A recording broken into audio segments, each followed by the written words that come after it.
Right. ఇక Jogulamba Gadwal government medical కాలేజ్లో చదువుకోవాలంటే neat ఎగ్జామ్లో ఎంత ర్యాంక్ రావాలి ఇప్పుడు చూద్దాం. మీరు కనుక ఓసీ విద్యార్థులు అయితే అబ్బాయిల డేటా అయితే అవైలబుల్గా లేదు. అమ్మాయిలకు వచ్చేసి 1,80,651 లోపు అయితే ర్యాంక్ రావాలి. ఇక బీసీ ఏ కేటగిరీకి అయితే 3,04,074 లోపు అబ్బాయిలకి, 3,03,050 లోపు అమ్మాయిలకి ర్యాంక్ రావాలి.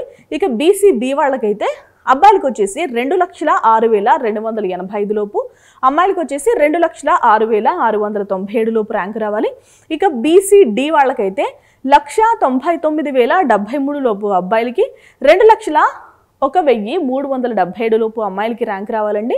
బీసీఈ వాళ్ళకైతే 2,03,122 లోపు అబ్బాయిలకి, 2,10,260 లోపు అమ్మాయిలకి ర్యాంక్ రావాలి. ఇక ఈడబ్ల్యూఎస్ కేటగిరీ వాళ్ళకైతే 1,84,469 లోపు అబ్బాయిలకి, 1,75,100 లోపు అమ్మాయిలకి ర్యాంక్ రావాలి.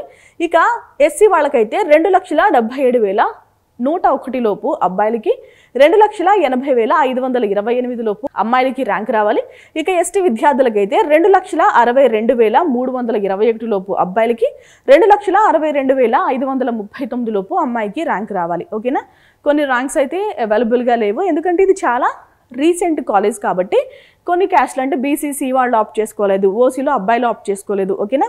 ఈ ఇన్ఫర్మేషన్ అయితే అవైలబుల్గా లేదు. ఇది వాళ్ళ వీడియో అండి. మరొక వీడియోతో మళ్ళీ కలుద్దాం. చాలామంది కొన్ని కాలేజ్ పేర్లు అయితే కామెంట్లు పెడుతున్నారు, ఖచ్చితంగా ఆ వీడియోస్ కూడా చేస్తాను.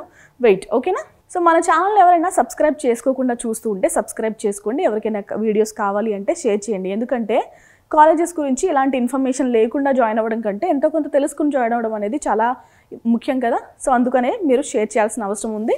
థ్యాంక్ యూ సో మచ్ అండి.